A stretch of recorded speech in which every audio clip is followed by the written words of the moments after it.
And here we go. We are live talking about Tron Ares. You can tell I'm very excited about this film. About as excited as America, nay, the world, who helped guarantee by not showing up for this movie on opening weekend that we are done with Tron. Uh, unless Disney sells the rights to the series to another studio, I doubt we'll ever see another Tron effort on the big screen ever again, which is a shame because they keep trying to restart this engine and they keep putting these Ferrari engines in gremlin cars. It's not a good look. But we're going to talk about Tron 3 tonight, or should I say Tron Point Zero, because Tron is not in the movie. It's strictly a brand maneuver. But yeah, we're going to get into all of it in spoilerific detail. I'll put the banner up in a second. But before that, I'm going to introduce the crew. Earth's Mightiest Critics. I am Ian Simmons of Kicking the Seat. We have Mark the Movie Man Krawcheck of Special Mark Productions and the Spoiler Room Podcast, and Mike Crowley of You'll Probably Agree, aka YPA Reviews. Guys, it's weird. I am very low energy tonight. I don't know what it is. I'm even wearing, well, it's sort of off red, but I'm wearing the colors of the movie, and I still can't muster the excitement to talk about Tron Ares. Maybe one of you can, by the end of this hour, infect me, infuse me with the enthusiasm I need, or maybe this is the appropriate level given the film at hand. Let's open it up with Mark. What did am I off base here? Was Tron Ares a secret masterpiece that I'm just not aware of? Well, Tron is great. Bruce Boxleitner is the heart of the. Oh wait, wrong Tron. I'm sorry. So Tron Legacy was pretty solid for a legacy sequel. No pun intended. And oh, that's right. We're talking about Tron Ares. Yeah. You're not off. When I saw the trailer, I was like, okay. I mean, that it's kind of the natural progression I can see with bringing stuff into the real world. Okay. But then I watched the execution of this story, and what's funny is Jared Leto is one of my least problems in this film, because there are so many other larger problems my issues with him is small in comparison to a lot of the rest of this movie. And that's sad, because you would think with as high technology, as much as technology is a part of our zeitgeist, of our culture, of our entire existence, they could come up with something, better than what they did. And, I don't know if they just thought people weren't going to pay attention and just look at the pretty colors. But the minute you have you actually think about anything in this film, it completely falls apart and makes no sense whatsoever. And I want to pick up on something you said there, because when I was 5 when Tron came out, but I knew people who were really into this movie, and because it didn't do well, it's a kind of a running theme with these movies is they don't do well, but then they're kind of appreciated later. The same is true with Tron Legacy. I think we're kind of free of that curse with Tron Ares, because this is going to have no kind of cult following or reevaluation as being something secretly qualitative down the line. At least that's my prediction.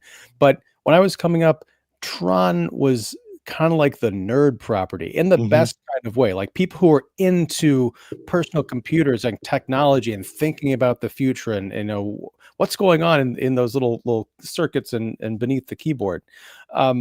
It wasn't the flash bang kind of like action adventure fantasy series. There was something more cerebral going on, but that doesn't mean that it wasn't fun. I revisited Tron and then Tron Legacy in preparation for this show, and it struck me how much fun and how kind of footloose and fancy free the original Tron is, while still being a very smart movie about big ideas.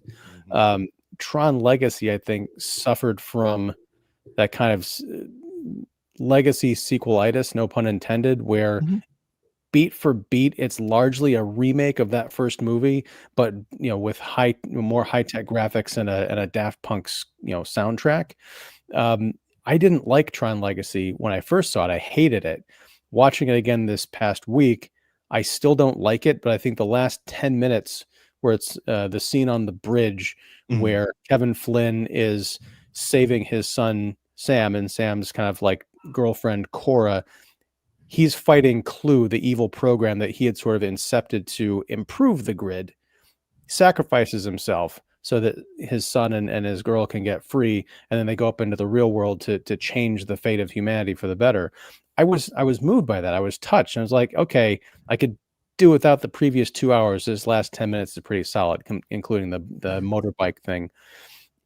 This movie, to your point, Mark, it is kind of made for people who are going to go and look at the fancy colors and be all impressed with the Nine Inch Nails, soundtrack, and not really think too much about it. And it's a damn shame because we're getting further and further away, not only from what made these movies special, but who they're made for. So sorry, finish your thought there. I diverted you, but I couldn't let that go because I think it was so important what you said there.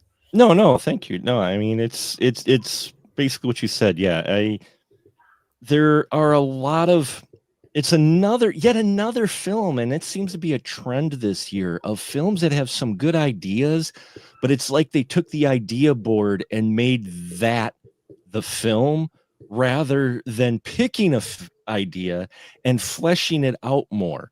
There's interesting concepts and such that they put in here and some ideas that I really liked, but they never do anything with them. And then they end up having the ideas collide with each other to where nothing makes sense in this film. I mean, Legacy, at least like you said, kind of followed the structure of the first one, but it had a few rules and that. And the original Tron, it's the first time they did it, but they cover some big ideas. You put it perfectly in. They covered big ideas, but they gave you enough. But there's a through line on that film. You could tell that they've got an A, B, and C, and they built this world enough to where it's feasible, and you can kind of build your own rules with it, and it'll fall into it, and their implications with religion and all that existentialism that they work just underneath the surface, including porn in Tron, the first one, very slightly when he crashes. Not that way, but just the idea of a more mature area of the grid. He does crash when he crashes his recognizer. When he crashes, right, he's in a part where there's some more neon signs and it's a little more adult part of the grid. Oh, gotcha. In the first film. So not like that, but I mean, it's still, if you look at it and conceive it as internet, you're like, oh, I know what that section actually kind of is. So, and this one, yeah, it's really sad to see so much potential just get de-rezzed. Yeah. Perfect. Mike, what say you? Here's the thing with Tron. I want to see the first one again because first time I saw it, it never really did anything for me. I'm like, yeah, this is a bunch of technological gobbledygook. And as you said, if you're a computer engineer, or a technician or something like that, I could see why that movie would appeal to you. But to me, there was like no emotional pull to it. The second one had more of a pull to it. And what's a real shame with this third film is that they don't go with the second film's story where it left off with Sam and Cora leaving the digital or the grid together and then forming forming sort of like a better future for everyone. Now, the reason that happened was because during the development of the third film, various actors lost interest. It went through development limbo. And then eventually Jared Leto came in and foot the bill and helped produce the film. And that's why he's in it. And that's why it got made. And they decided to not do a sequel, but a soft reboot. And if the screenwriter and the actors weren't available, then why not just get different actors to play those roles and then just continue the story from there? Sequels used to do that. I don't know why they stopped doing that. Just because you can get de-aged versions of people. But then when you get to this film, like Mark was saying, the biggest problem isn't Jared Leto per se. Jared Leto is basically an emotionless Terminator where Arnold Schwarzenegger had more emotion than him. And the main characters in this movie are just boring people because it's just two billionaires fighting each other. One's supposed to be a nice billionaire, the other one's supposed to be an angry little nepo baby. And that's not very dynamic to watch. And the characters are about as memorable as a character in a monster movie. You're just marking time for like the next action sequence to happen. And the biggest problem in this movie is that if it's a Tron movie, shouldn't it take place in the grid? And instead, I think 10% of it is in the grid, if even that, and 90% of it is them getting out of the grid and getting into the real world, which doesn't look good in this movie because it kind of looks like a car commercial when you're looking at that. Like, buy the new grid neon, whatever it is, but yeah, when you have all those elements that don't work, even Nine Inch Nail soundtrack, cool soundtrack to rock out to, but it's way too grungy for something like Tron, which is like light and fun and colorful. We saw this. The press screening was in the IMAX, and I don't know if it was. Because the sound system was pretty good. It usually is, but there are key sequences in the movie where they're blasting the Nine Inch Nails wall of noise. Yeah. I appreciate that they are successful musicians. I just never got into their music because I'm not into club music. It literally all sounds the same to me. Yeah. But there are times when you've got that bow, bow, bow music playing while there's dialogue going on. Mm-hmm. And that not only the music sounds distorted, but you can't hear the dialogue. It's very muffled, and it's like they didn't calibrate the tracks properly or something. It was just very distracting. Not that the dialogue is good in this movie anyway. It's just like, wait, I'm having a hard enough time getting to this movie, and now I can't actually understand what I'm looking at or hearing. I understand what you're saying about the dueling billionaires. I think there would be a way into that story, but I don't trust these writers to do it. I think the Julian Dillinger character played by Evan Peters is interesting. He's the grandson of the Dillinger from the first movie. His mother, Elizabeth, played by Gillian Anderson, she was sort of the CEO, and now Julian's been installed, but he's also possibly on his way out because the corporation isn't happy with his performance, and he's trying to live up to that legacy and forge his own path, and also beat this rival company, which is Encom. And that's kind of fun because the original Dillinger worked for Encom, but we're also, because as you mentioned, Mike, they're trying to restart this thing. They're taking, it's like cafeteria Catholicism. They're taking stuff that they like and leaving behind the rest that they don't. But the result is people actually care about these movies as films and as a series and as a coherent narrative story, are left wondering, okay, it's established that Dillinger Systems, this video game company, techno magnate, has been around for 40 years.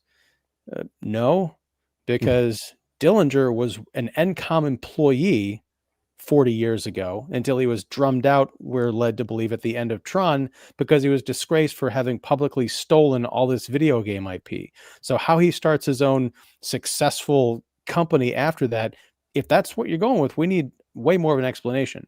We also need to know why Sam Flynn's character, who was the protagonist of the last film, as you mentioned, in the opening of this, we're going through a little AI recap of the history of this kind of universe. He was the CEO of Encom, but then he stepped down for personal reasons. And that's the last we see or hear of him. And at the very end of the movie, they do this weird Dark Knight Rises ending where Jared Leto's Ares character is now a human or a humanoid living in the real world. And he decides to go and try and find people who are like him. And he has a picture of Cora, Sam Flynn's girlfriend from the first movie, who herself was sentient computer AI blasted into the real world to try and, save humanity. This movie ends where the previous movie ended, and there's no momentum, there's no forward direction. It might as well not even exist. Now, I will say The only thing I got out of this whole film is the mid-credit sequence where Julian Dillinger escapes into the hellscape of his father's wrecked grid and becomes Sark. It's dumb. It's frustrating because we're never going to see the result of that in a sequel. But why couldn't that have been the beginning of this movie? You know, grandpa hid some code somewhere for his son to find, and his last ditch effort to save his dying, failing company, he discovers this legacy villainous power inside the grid and uses that to unleash evil AI onto the world. With so much talk about artificial intelligence, and I know this movie's been in development for a few years, there are so many possibilities you could have done with this. Like, how about my problem since Tron Legacy? We're still dealing with closed systems. It should not be the grid, like literally one corporation's computer system. What about the internet? We never get a sense of the internet. I'm going on and on, but yeah, the more I think about this film, the more it's frustrating because of all the ideas that were laid out before them. You wouldn't even have, you could throw a dart and hit 10 great ways to proceed with this third story. And it's like they threw them against a wall that didn't even have a dartboard on it. Yeah. The most disappointing thing is that they don't try to tackle any of the philosophy or any of the characters from the original films. All they do is just repeat the same thing again, where they think they're being clever. They think they're doing a Force Awakens, which I have my thoughts about that film, but they think they have a Force Awakens legacy sequel, and they don't. And what I wonder too is, Tron Legacy, I don't think it made that much money, but then they're like, oh, let's make a third one. Like, why would you want to do that when you have a continuing losing record? It just seems completely illogical to me. There was a Tron fan project or something that was done, I think, after Legacy, that was far better than this as far as the story goes and that. But for me with this, you're absolutely, that's why I said, my son and I, we sat there, he said it was abysmal, and I tried to find the positives, and there was very little, but the positives I had was there were a lot of great ideas, but it's literally like they took their ideas, put in Chat GPT and said, hey, Chat GPT, write me a script that involves, these elements. It literally felt like that because there's the stuff's there. There are ideas and seeds there, but they either don't do anything with it, or they do not understand the playground they're playing on, the sandbox they're in. They do not understand it at all. And there might have been a fear that if they try and make it too smart or about too, many big ideas, that they wouldn't get an audience. I guarantee you they would have gotten a bigger audience than they did by just aiming it at no one. I mean, this isn't a summer blockbuster. This is coming out squarely during Oscar season, which implies that you could have done, something really out there with a third Tron movie, like make something of quality that people want to remember and revisit. I mean, that's the thing about both of these, the previous two films. 1982, this was like cutting edge computer graphics technology and animation techniques. I mean, this is sort of the birth of Pixar in a lot of ways. And there was also talk in the zeitgeist of, the professional art culture is like similar to what's going on right now in Hollywood with AI. Back then, the traditional animators are thinking, oh, these guys are coming in with their computers and all this neon stuff, and they're going to take our jobs, and there's going to be no place for real artists anymore.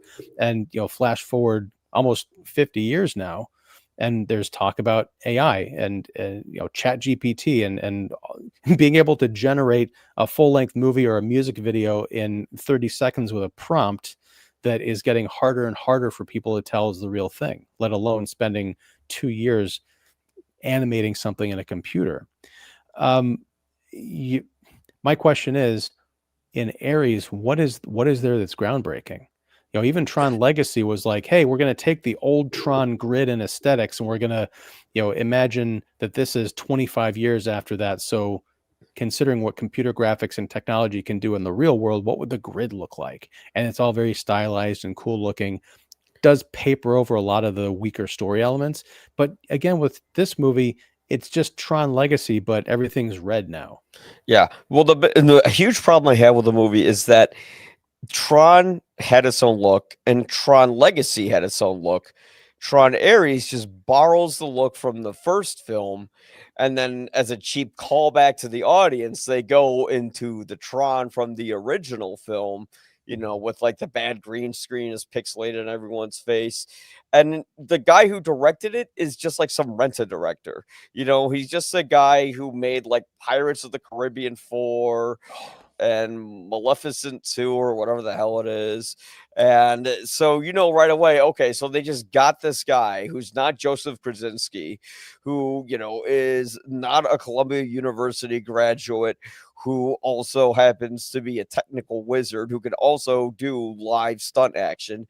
They just got this guy to make it. And you can tell because it's going to be one of those movies that will appear on Disney Plus free very shortly from now, and then kind of be swept under the rug, and I think Disney's just going to kind of push their Tron toys to the side now. And this movie really did it. And, even if Jared Leto did foot the bill and he was the star, Disney should have stopped halfway through and went, wait a minute, we're not going to make money if we go through with this. But then again, when did they film it? And when did all this unpopularity of him begin to unravel? I think it began to unravel post not damn it, I can't remember the name of the movie. The one where he plays the Joker, but Suicide Squad. Suicide Squad, yeah, the crappy one. Yeah. But well, I mean, it's funny because Jared Leto has had quite an interesting career. I mean, he was kind of a heartthrob in My So-Called Life back in the 90s. He won an Oscar for Dallas Buyers Club, in a quite stunning performance. I mean, he can be a solid actor. I mean, people give Morbius a lot of crap. I thought that movie was a lot of fun, partially because of how ridiculous it was. But Jared Leto, again, I feel like he's rarely the problem in the movie, like we're saying. Even his take on the Joker, I think he was asked to create that character. Because if, David Ayer or Warner Brothers or whoever looked at that and said, yeah, that's what we want to do, then that's what they did, instead of saying, no, you got to call it back. I don't know what you're doing here. So that was somebody's vision, and he method acted the hell of it, down to the point of sending dead rats to his co-stars. So yeah, he's Heath Ledger's voice. Yeah, well, but he also did like this, kind of outbursty hunka was the big takeaway from that. Yeah, he sounded like Ace Ventura too when he laughed. Yes, Yeah. Ace Ventura meets Heath Ledger. So yeah, I mean, he's fine, but he does have this reputation as being the franchise destroyer. I didn't realize until David Fowley, another of our beloved EMC, posted that he's the voice or the actor behind Skeletor in the upcoming Masters of the Universe movie. I don't know what that's all about. Yeah, I'm not sure either. It's really weird. It's almost as if Leto's trying to be a character actor, and that's not where his strength lies. But it feels like you look at the roles like Morbius, like Joker, even this, it feels like he's trying to be like that character actor, that you can play, but that's not his strength. Yes, he played someone different than himself, in Dallas Buyers Club, but it was a person. It wasn't, this larger than life characters, which he keeps trying to play. And I don't think he can quite pull it off. I think if he played a scaled back character and just played, a little bit more dramatic, parts, I think he'd do better. He's trying to establish himself almost as this guy, and he just doesn't quite have it, I don't think. Well, as far as being laid back, I mean, if he were any more laid back as Ares, he'd be wallpaper. Oh my Lord. Yeah. Oh yeah. I mean, he played that angle like, I am a robot, I have no emotion, and we're like, and that's, I'm fine with that whole Pinocchio thing. Someone else kind of said that this is Disney's version of Barbie, trying to come into the real world from this fantasy and make sense of people. There's a little bit of that in there. There was one moment that I thought was kind of lovely where he's, again, kind of like looking through a bunch of files involving Oh my gosh, what's our he's our cyber CEO? Eve Kim, played by Greta Lee, is the CEO of the Good Corporation, and he's looking through all these different files, and he's kind of like you can tell that he's touched by her and her story, and she's like the key to him developing a sense of empathy. I liked that scene, but that doesn't make an entire movie. Another film, I can't believe I forgot about this. One of my favorite movies of all time. I often forget that Jared Leto's in it for some reason. I keep thinking of Ellen Burstyn and Jennifer Connelly. Yeah. Requiem for a Dream, which turns 25 this year. And you're right, Mark. I think he needs to get away from these giant franchise films, which I assume pay very handsomely, although I don't know for how much longer, and just go back to doing like independent art house stuff and play there. Either that or use his clout and money to buy a screenwriter who's worth a damn, because he hasn't found one yet. Well, you don't buy, and that's where I saw someone talk about the original Tron. How Bruce Boxleitner, you don't even have the Tron character in Tron Ares, and how Bruce Boxleitner, he was the heart of the first film, and he is, because they explore these characters, these programs, and the idea of religion and how they look at users as on this pedestal or whatnot. And they explore those ideas, but they have more energy to them and more, even little substance for that little film that it is. I think people appreciate it more now than when it first came out in the 80s, because they look back at it going, these are the topics they're actually covering, because people are paying attention. They're like, holy crap, they're talking about all these little nuggets, and in this one, it feels, pardon my pun, artificial with his character. Like, a scene that should really be cool, because I'm a tech guy in my day job. The technology in this film and their approach to it short-circuited my brain, but there's a scene in here that was such fan service. It was like, oh, we're going back to the original server. Don't try to think of the logic of that, IT folks, because you're not going to be able to figure out how this is actually working for them to go to the original NCOM server and get into the original grid that still has the hole in the grid that you can drive through. And they even don't know what they're doing, because the one scene that should have the most meaning, where Ares is in the original server, 80s retro nostalgia bug, here's your fan service stuff, and Bridges shows up and he asks, how are you here? And he says, because you showed up. And that's the only explanation, and it makes absolutely no sense. And then they have this discussion that you're missing that deeper discussion that you literally had in small bits in the first film. This was the opportunity for it, and it falls so flat that you don't care. Never mind the fact this code that Ares is looking for, the permanence code, because anything generated from AI into the real world from the grid can only last 29 minutes. Unless you're a human who gets sucked into the grid and then come back out, then you'll still have no time limit on it, which don't ask the logistics for that, because they have no rules. Well, we'll come back. I want to put a pin in what you just said there, Mark. Yeah. We need to talk about Korra, but finish your thought. But what I'm saying is they have this permanence code idea, which makes no sense of why it would be in the original server.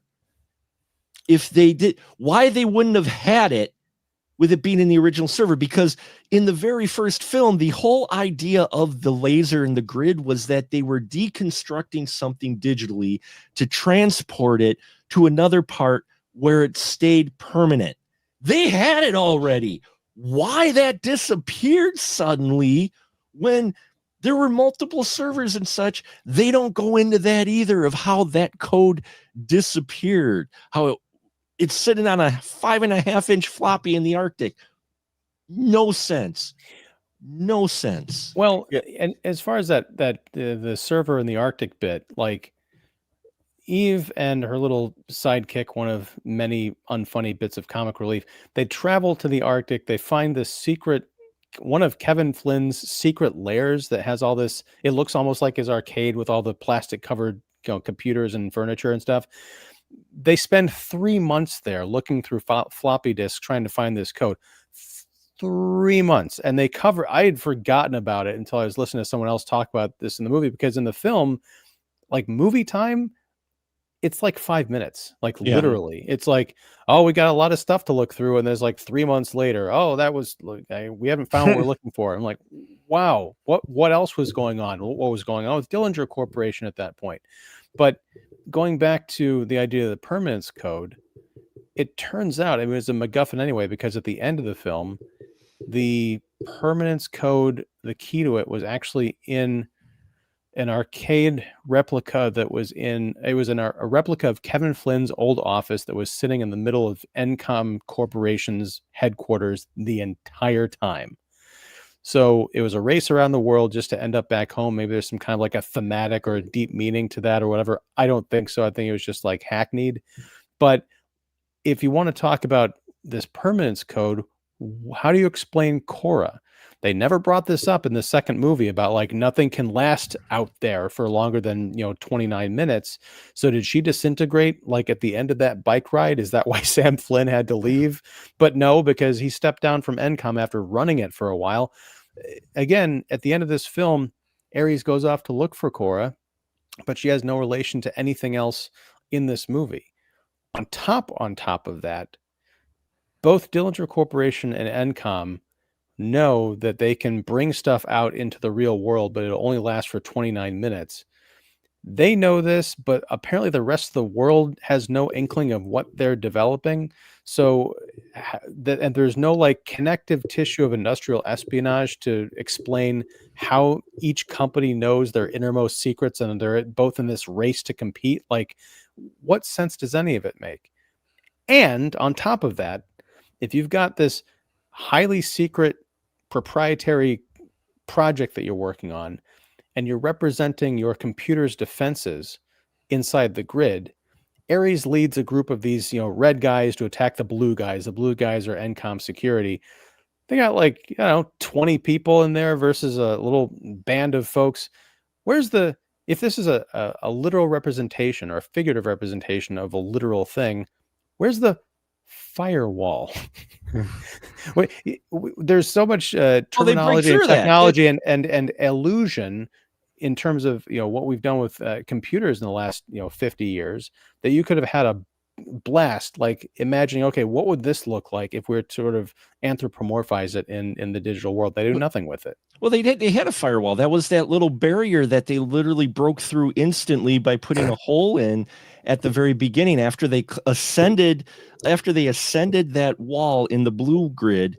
The Ares and his team, they opened up the little hole, which was supposed to be the firewall, and they busted in.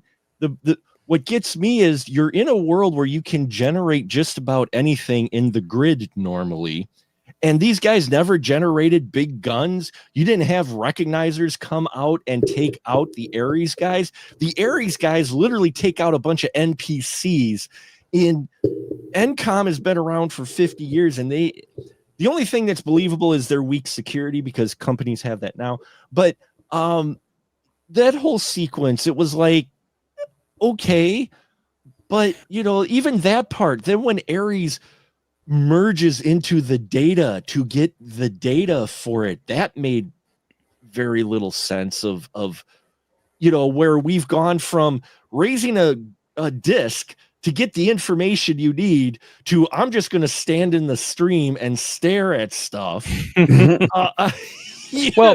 But Mark, like what I'm talking about, the firewall, like I mean an actual like wall of flames, not this thing that's supposed to like, oh look, it's our firewall. No, but going back to that, to that idea, one of the things that made Tron cool is like the recognizer, this cool giant blocky ship that even just conceptually in 1982 graphics looked imposing and badass, and the light cycles and everything. We see it in Legacy. They had more realistic versions of those, more articulate rendered things. Where's the new design? I mean, in this movie, they even have that freaking stupid butterfly ship that in all three of these movies, again, following the same story pattern, there's a climactic scene where people are on that damn butterfly transport flying on a beam to a portal and they're being chased by a ship. It's just also tedious, but just think of all the cool vehicles, perhaps other types of characters and machinery, and to your point, Mark, weaponry that they could have had in any of these grids. I understand setting most of this in the real world, probably because of budget constraints, but the effect is when you're in the grid, you're just seeing stuff that you've seen before. So there's no sense of imagination or wonder, like I'm going into a new world. No, you're just going to, this might as well be a Tron TV series, episode 15. Yeah. Oh, go Yeah, ahead, Mike. one of the worst plot holes too is when they're chasing Greta Lee throughout the highway, and they're leaving those long light streaks behind. Isn't she worried about murdering lots of people because they could crash into those No. streaks?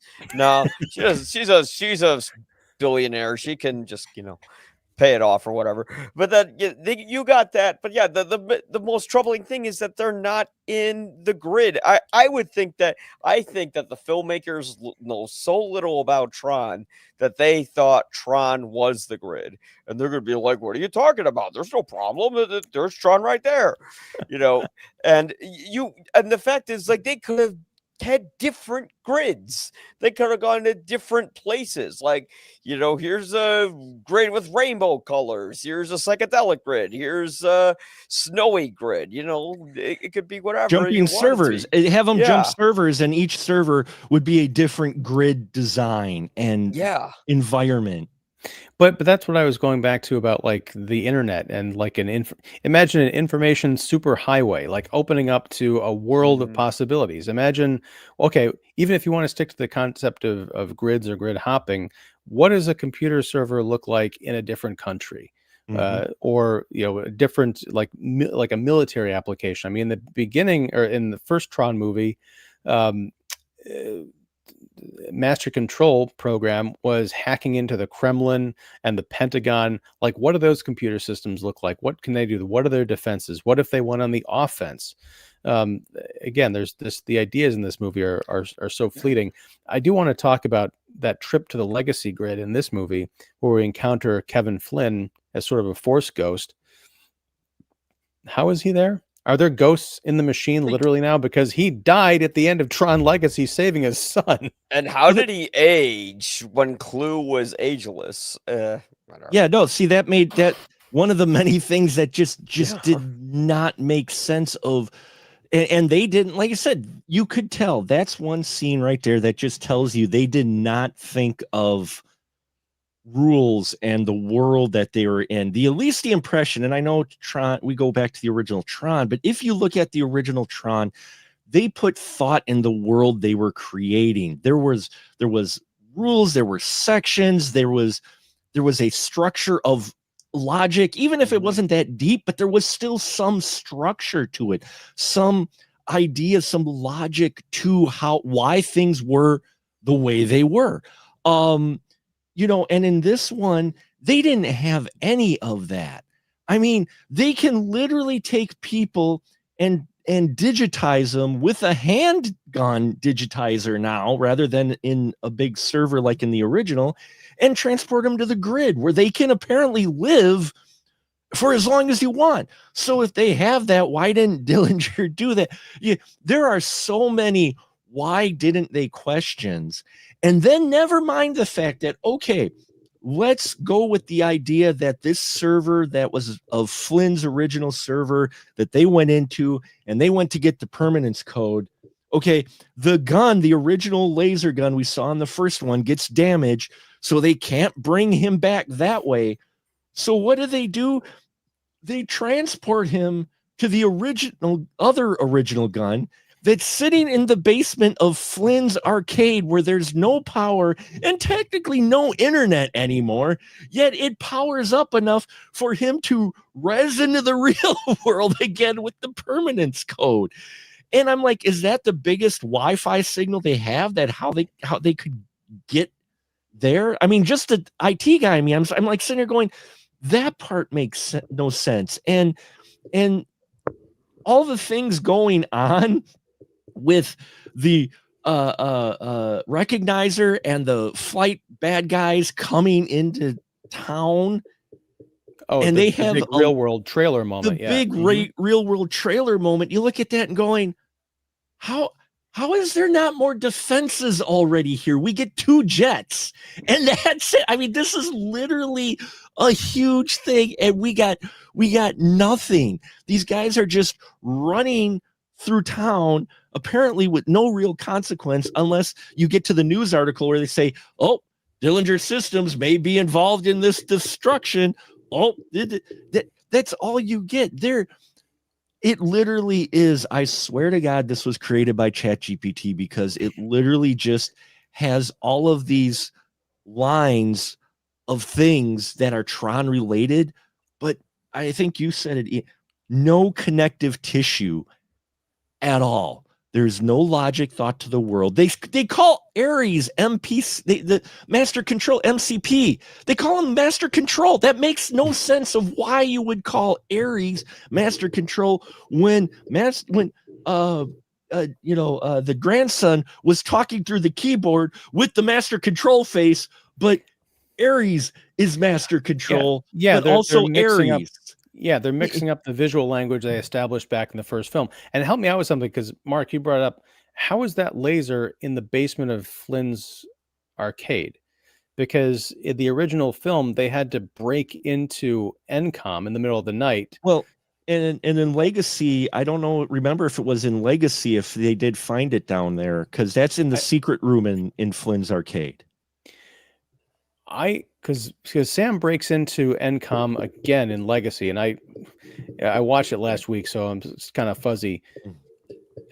It would make sense if he broke in and they just kind of redid that scene because it was, trying to ape the original movie. But if they did have that laser in there, how did Flynn get it in there? I mean, I would think, okay, maybe he owns the company, but wouldn't somebody say, why do you want to put that derezzing laser in your arcade, sir? Well, it's in his basement in his secret lair area that makes it even worse. But no, well, again, it's one of those things where you could have taken this, just called it Ares instead of Tron, and put it Ares in the Tron font, remove pretty much most of the Legacy references to Tron, except maybe the end with the one Legacy server where you're stuck in the 80s, but have everything else just be something new grid, new company that may have stolen NCOM or acquired NCOM's technology and then trying to do this. You could have done this at least that way to make yourself create a new world, but by tying it to Tron and yet not following anything that was established in Tron or Tron Legacy, it so falls apart. The minute you just look at something, you go, that makes no sense. And then you go, wait, but that makes no sense. Wait, but my son said this. He's like, okay, you can create, they prove you can create anything material in the real world from AI. And sure, it only lasts 29 minutes. He goes, you can do a lot of stuff in 29 minutes. And since it's apparently unlimited resources, you could build your tanks that last 29 minutes and then build another set of tanks. Or how about even more? You build an assassin, the assassin takes care of their job, they disappear in 29 minutes. I think that'd be a positive. Right. Especially, and they keep endlessly spawning them too. Right. They're from Tron.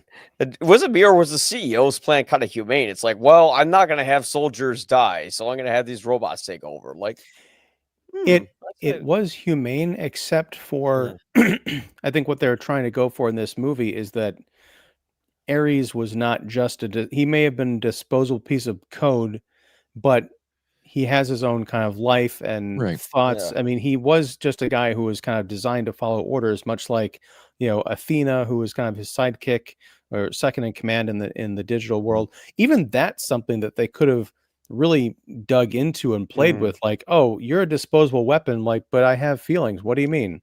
But to your point, Mark, if in terms of business, if you have something that's going to revolutionize the world, you can roll it out, even if it's only at the 29-minute stage, and say, we're working on permanence. You don't have to be like, we have to solve this completely before we make our big announcement, and we're worried about this other corporation beating us to the punch. No, you can roll it out. You would make the other company put egg on their face by saying, Why did you wait to share this miraculous technology? We could house and feed the all the people of the world with our 3D, digital printers or whatever. Although I don't know how that would work with food. Like if you can, Well, they do a food thing. they make an orange, right? Mhm. But if you eat that orange, and it de-reses in your stomach after 29 minutes, does it do anything to your insides as it Well, de-reses, or does it sustain that you? And if so, how? that was what NCOM was trying to work for, because NCOM is the blue guys and the good guys, and they're trying to do things like feed the world, and that's why they were looking for the permanence code, while Ares, Dillinger's the war machine and looking to permanently create war devices. But that was the whole point, was finding the permanence code. And so NCOM, I could see that's what they were trying to do with it. And when they found the permanence code and created a permanent orange, reference to the first film, that's what they were looking for. And the thing is, once they get the permanence code and the way they lay out this ending to this film, you're like, they're creating like all this stuff. They're creating like cancer vaccines and feeding the world and all of this great. They're creating the world of utopia thanks to the permanence code they finally find, and that's when we get the mid-credit sequence with the Dillinger armor in a hackneyed backup of the server, which wasn't complete, but enough for him to teleport in and get his Dillinger, his Sarek armor. But that didn't make sense. But that's why they were looking for the permanence code. And so I get that what NCOM was trying to do versus the Dillinger one, but with Dillinger's purpose, the 29 minutes, why that was a limitation made no sense. And then they pull the whole Data Sherlock episode with this, where if you remember in Next Generation, there was an episode where the on the holodeck where Data played Sherlock Holmes and Geordie LaForge played Watson, and they solve a mystery immediately. And so Geordie says, hey, create a form of Moriarty that could match Data instead of Sherlock. And boom, all of a sudden Moriarty's taking over the ship and he knows all these things. They do that here where Dillinger, grandson Dillinger, tells Athena, says, go acquire what's her name by any means necessary. So then she just goes off on her own and goes rogue program. I'm like, you have a power breaker over there. There there were so many moments in this film that you hoped they would go one way, and they don't do anything. Well, but to your, something you said earlier, Mark, I mean, I don't think that solves that. You said, well, okay, NCOM was working on something that would make sustainable food.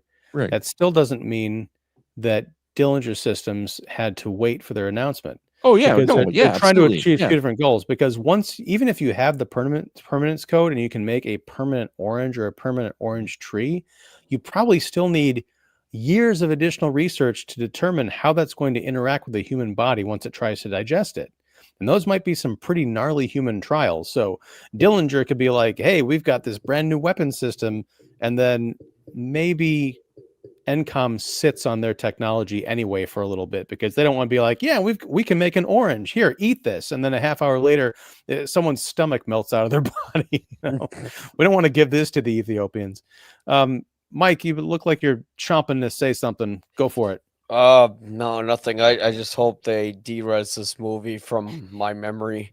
Yeah, the Tron Ares. The worst part about it is I think the fact that we're noticing all these plot holes isn't because the movie has plot holes as much as it's just boring. And when you're that bored throughout the whole movie, you start to notice every single problem with it. But also those problems reinforce just a horribly rushed script. I mean, for a movie that was in development for like what, 20 years, they rushed the script at the last minute, like they did with Force Awakens, and said, "Oh, shit, yeah, here you go. We had to meet the deadline." And that's a fundamental issue with the making of movies in Hollywood, is that a movie will be in development hell for like 20 years, whatever, and then it will finally get greenlit. But then when it gets greenlit, the studios only allow you like a very short window of time to come up with the script, film the movie, and then release it to have it hit that calendar year. And when you make movies like that, you take properties that required a very long time to develop, and you end up with films that do not make their return like this one. If they actually made a legit, I think at one point they're talking about doing a Tron TV show, Yeah. which, yeah. Well, they did do an animated thing a few Okay. years ago, I think, after Legacy. I never Legacy. watched it, but Oh, no, but oh, Mike, you're touching on something important. This goes squarely back to Disney because yeah. it was 10 years ago that we were anticipating the release of The Force Awakens. Yeah. And at that point, there was still a lot of trust. Like, okay, George Lucas is passing the baton, but he's passing it to Disney, and we're going to have a wealth of Yeah. imaginative, amazing Star Wars adventures for the next, 30 years. Yeah. But along with Star Wars and what they've done with Marvel and now Tron, and oh my gosh, there's another one that I'm totally blanking on. Anyhow, Every dog has his day. And, well, right, but yeah. they are in the business of running franchises I know. into the ground, and I don't know how much longer they've got left of people saying like, we're going to give you another chance. I mean, I know they've got like Avengers Doomsday they're trying to make happen, but I think by the time that movie comes out, I wouldn't be surprised if they Batgirled this thing and just said, you know what, we're thinking we're getting north of $500 million just to get this damn thing off the ground. We're just going to cut our losses because there's no way it's making any money back. Yeah, the thing is that, yeah, they were on the gravy train with a while. They knew what they were doing with Marvel, and the thing is, these things go through cycles. Like they do wonderfully for a very long time, and then at a certain point it fails, and then eventually they reboot it. Then people like it again. I think we're on the downward part of that cycle where we're just going to get more and more and more crap for a while until everyone gets in a room together and they say, okay, we got to rethink our strategy here, and so far I don't know how far they can take it with rebooting Marvel, because that horse is already, well, it's one of those things where it's the instant thing, the instant need thing. Yeah. Fox ran into that when they were establishing themselves as a television show. They started showing some really cool genre stuff, and that's what they were known for. And they're like, okay, great. So there was one television season where I think they released like 3 new genre shows that I all loved, like John Doe, and there was a couple others and anything. The one show where the guy knew everything in the world just about except anything about himself. I found that a fascinating concept. That show didn't take off right away, so they cut its losses and canceled it right away. We're seeing that here with films. They're falling on these IPs and they're drilling them into the ground because they don't have to spend time establishing or building anything. They're just building off of that and hoping that it'll make money enough to get you to the next thing, rather than taking a beat, maybe not releasing as much, but going back and going, you know what, we've got this script here. This is an interesting concept. Let's see what we can develop from it. But you've got this instant need, the producers, that it has to make money instantly. Otherwise it's a failure. When they totally forget, not 15 years ago, even with the other Marvel films, how long some of those stood in place. We're running in it in DC already. DC, James Gunn has had the Commandos, animated film, which was received really well. Superman, while I know many didn't like it, there were many that did like it, but they rushed that to streaming. And then you had Peacemaker Season 2, which I finally watched the last episode. I loved what they did with it and what they were setting up, but you can tell it's going to take time to set up. But since that isn't an instant hit with the internet, they're already talking about, well, when we get published, we're going to kick and fire gun and we're going to redo the whole DCU again already. There's been buzz about that. And it's like, give these things time to breathe. Marvel used 10 years to get to Infinity War. Okay. Well, but there's a big difference though, Mark. I mean, because Creature Commandos wasn't well received. It wasn't widely watched. Superman made roughly half, and this is just the initial reports because the final numbers haven't come out, like from the UK production, half of what they were expecting. True. Peacemaker is not popular. A lot of people do not like the direction it's going, especially because it's so incongruous with Superman. James Gunn said that they're rushing Superman to streaming because Peacemaker was coming out and people needed to understand how it tied in. You're going to take a PG-13 4-quadrant movie and put it, say that you need to watch this R-rated, nasty, profanity, and orgy-laden superhero dark dramedy in order to like get the next phase of this movie or this franchise, which is going to involve an alcoholic partying intergalactic Supergirl. It's a complete mess. So I'm on record as saying I can't wait for James Gunn to be booted out of DC. Oh, I know you're not.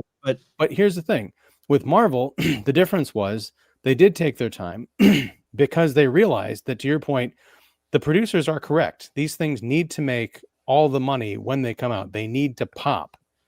And the best way to do that is to make the best thing available. And you don't get that by giving all the power to one guy with no oversight.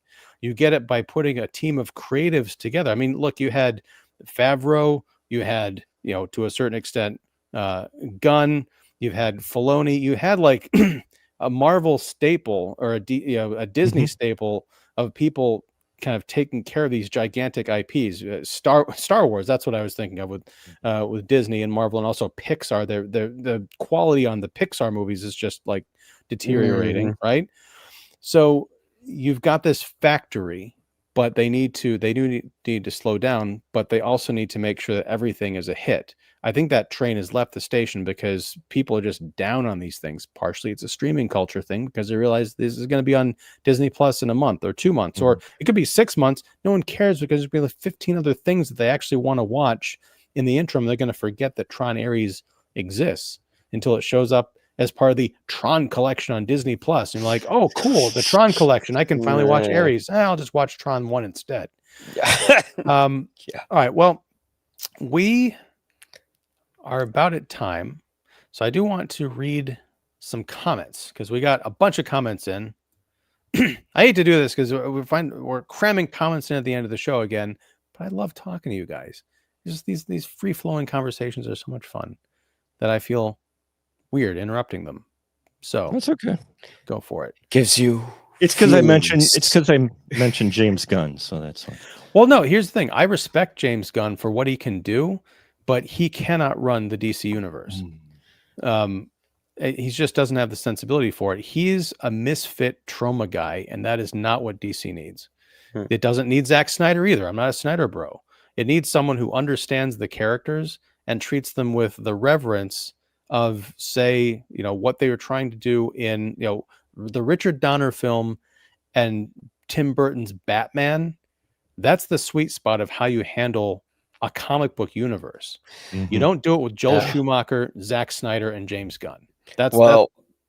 I think the way they need to do it is get rid of the whole universe thing in general. I'm tired of connected universes. Screw it all. Have your Batman film be dark and have your Superman film. I don't want Superman sharing the screen with Batman.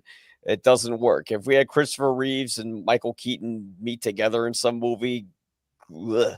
Well, I mean, but even that could be fun because it's a contrast, but I don't think it should be hinged on trying to catch up with Marvel, because Marvel did it right, but they built it over 10 years. And we've talked about this, by the time DC caught on, they're like, okay, we're going to have this gigantic team up by movie 3.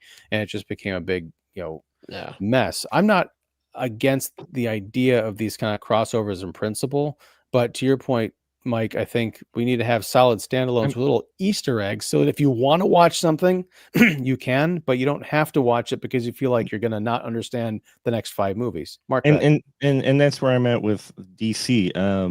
I think there's a lot of potential. I think they're starting to fall already into the old habit of, hey, we have to keep up with the Joneses. When if there was any time for DC to just pause, maybe not do the universe right away, give your characters their own their own stories for 1 or 2 films before you even get to combining the universes. Give them some time to breathe, because that's what people are looking for, because Marvel has had far more misses than hits since Endgame. They have had far more hit. So they've been stumbling and they still haven't quite figured it out yet. So DC still has some time, but they're starting to try to push again because they're getting nervous about what Marvel's coming out with. And I'm like, people are looking for those breathable standalone films. I mean, Matt Reeves' Batman, that 3-hour film, who would have thought it would have became as popular as it actually did? A lot of people I know really actually enjoyed that story. Why?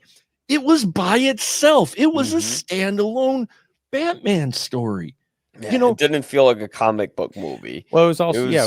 very different. It was well, yeah, you know, but it was very different. That's why I'm looking forward more to some of the Elseworld stories they're talking about, the Elseworld stories in DCU, than the main story in general, because it looks like that's where they can do some creative stuff.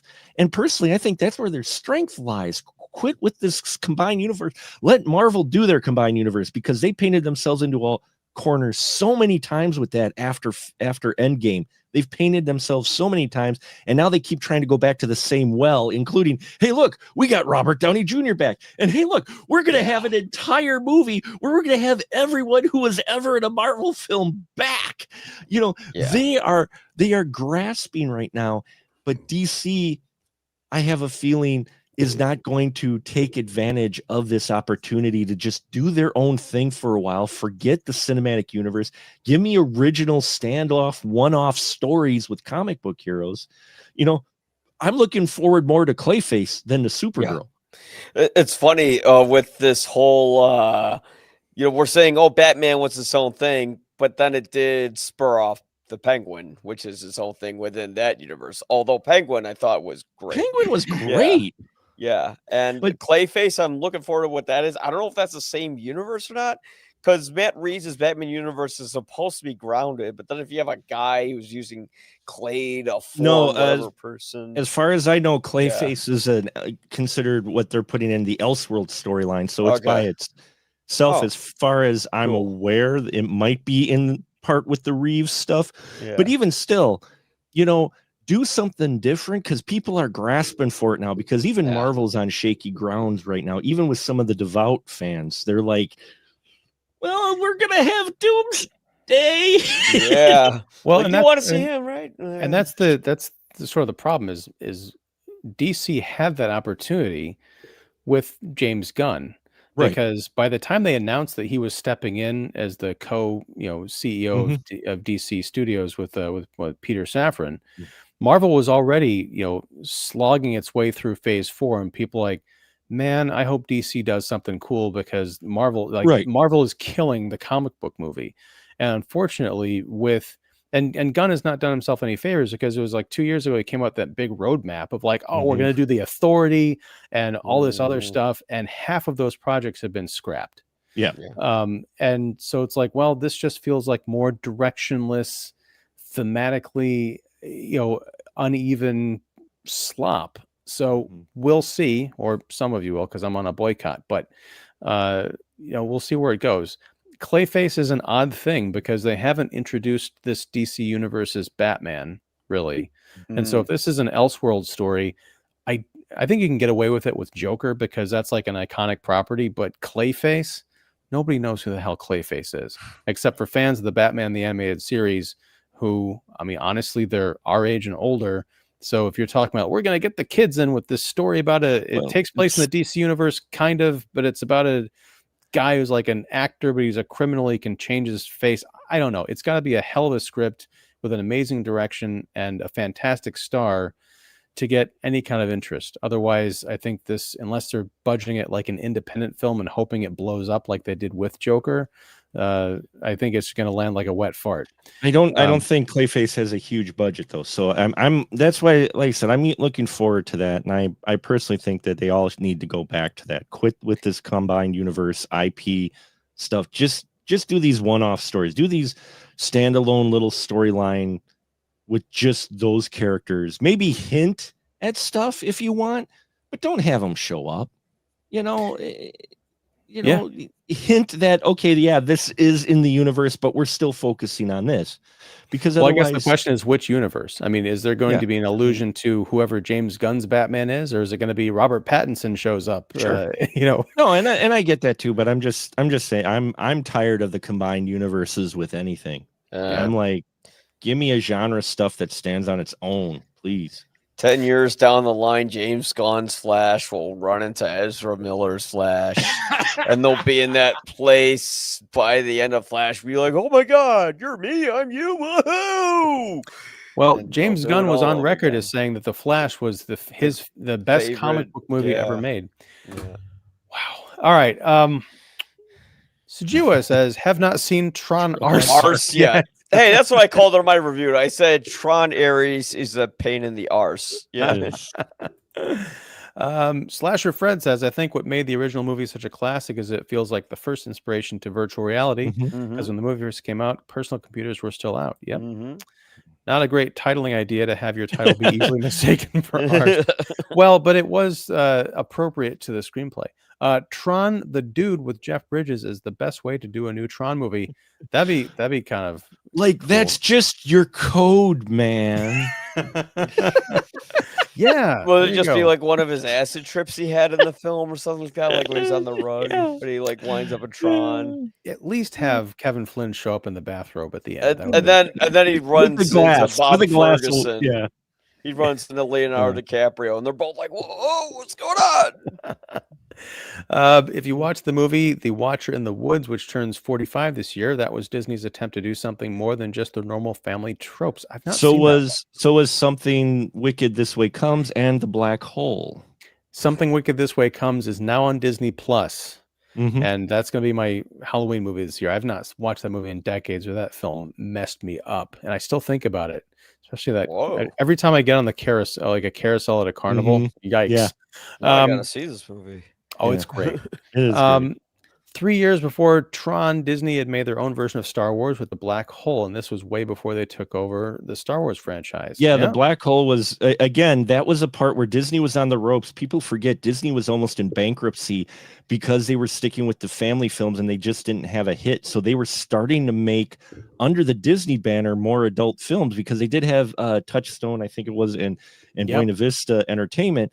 But they were actually making stuff under the Disney name because the Disney studios themselves proper were struggling. And that's why you have Black Hole, Something This Way Come, Watcher in the Woods.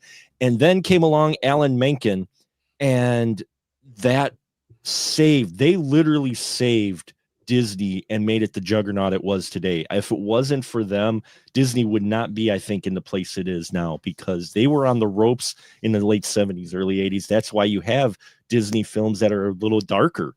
Black Hole is a dark film. Well, that doesn't sound like a Disney movie. Disney presents Black Hole. Like, whoa.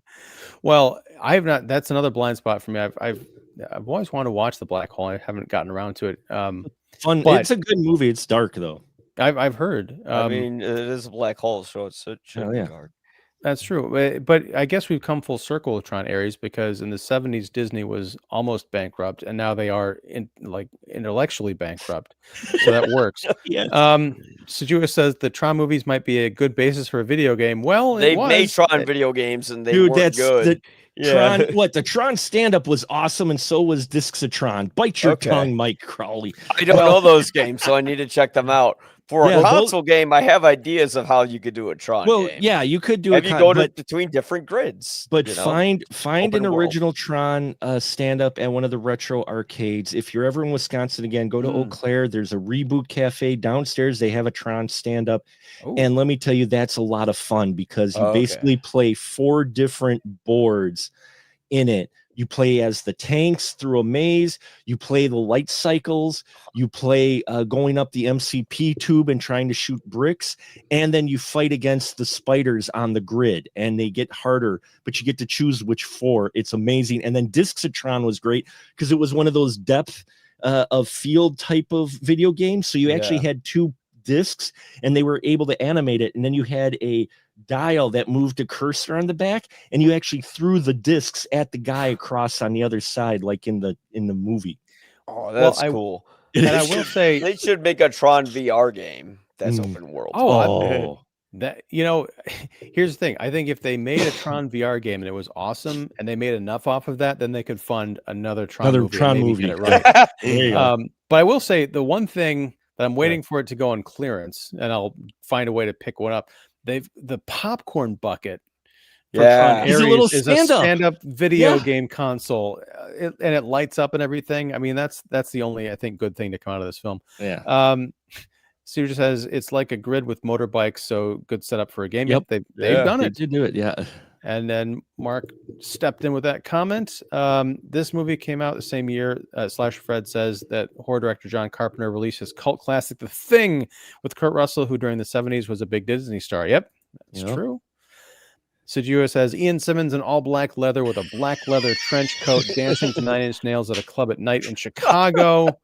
The alternate Ian, You got to be all elevated boots too. They got to be those big goth elevated boots. And too. wear sunglasses inside. Yeah.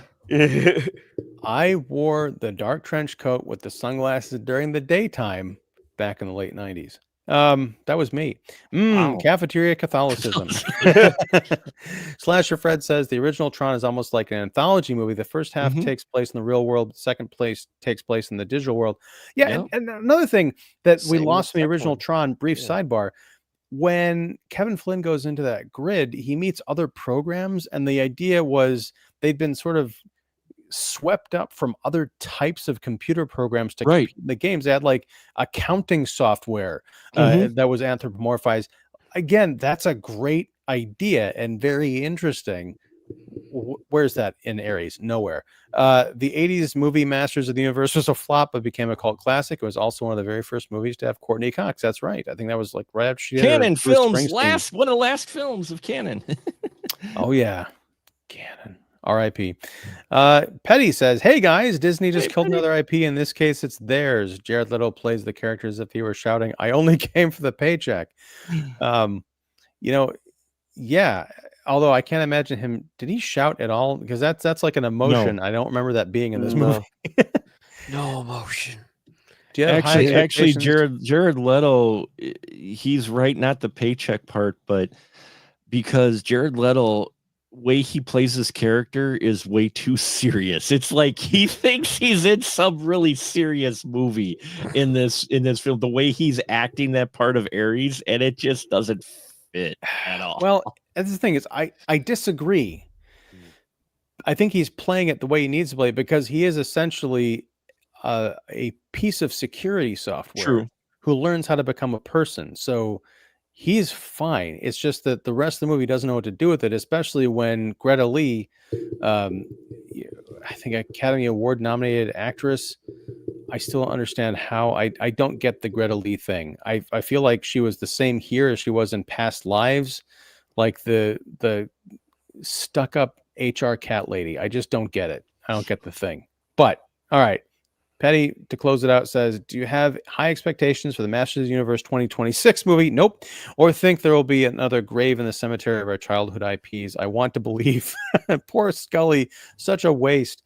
Yeah, did you notice that, true to Disney form, Gillian Anderson had a same death as Harrison Ford in Star Wars The Force Awakens, complete with like the red light and the stab in the stomach? Yeah. Yeah, I don't have high expectations for Masters of the Universe. I'm curious, but high expectations? No, I'll go there. Production design looks really good for Master of the Universe. Unfortunately, I have a feeling it's not going to have any type of script, which is sad because Masters of the Universe wasn't deep, so you don't have a lot of they're based on toys. You don't need to dig that deep, but I am concerned what they are going to try to do with it. So yeah. My biggest in with that film is going to be tone. If they try and do something like the 80s cartoon show where it is an earnest action adventure story, great. If they do this thing where it's like self-aware and ironic and like, oh look, Adam wears a pink blouse before he turns into He-Man, no, I don't need that in my life. Or it's too dark, it's got to be somewhere in between. Yeah, I mean, like lighthearted adventure that has a bit of darkness as any kind of hero's journey has.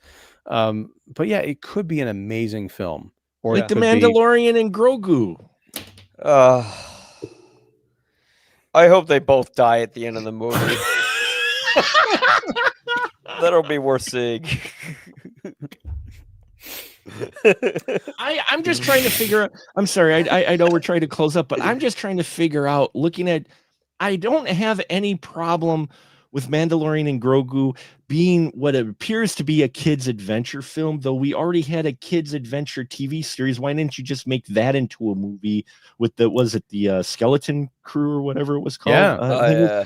You had that. Why didn't you just make that a movie rather than taking something that started out in the first season as something rather serious and a retelling of the Wolf and Cub series into what it looks like a kid's adventure film, which I'm like, how do you get from there to there? Oy.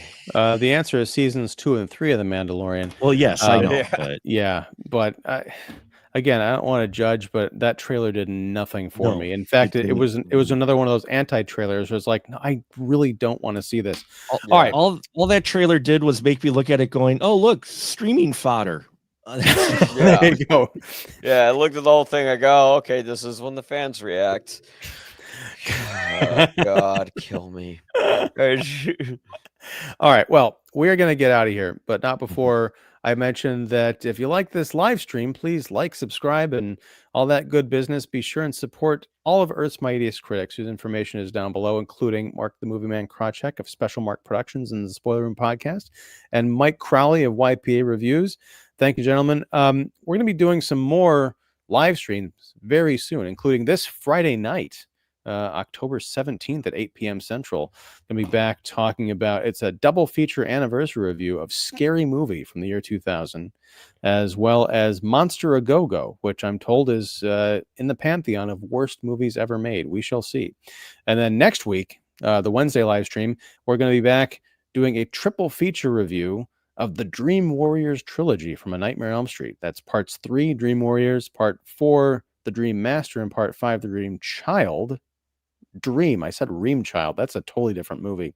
I'm looking forward to that one because I haven't revisited those movies in a long time, and they recently came out in 4K, so I'll be able to see how much better they look in high definition resolution. Anyhow, definition. I love that word. You made a new word. That's a Tron term. That's a Tron term right Yeah. now. Devolution. It's beyond definition. It's beyond. It's devolution. I like that. So yeah, join us back here 8 p.m. Central next Wednesday night, and thank you for hanging out and listening to us talk about Tron and for jumping in with comments. And guys, it's been fun as always. I'm feeling much better now than I did at the beginning of the conversation. Don't feel any differently about the film, but I at least feel vindicated about my distaste and my decision to never go back and watch this movie, but to pursue to the ends of the earth a discounted version of that popcorn bucket. All right, until next time, gang, whenever that is, whatever that is, thank you very much. Take care, and end of line, as they say on the grid. Oh, or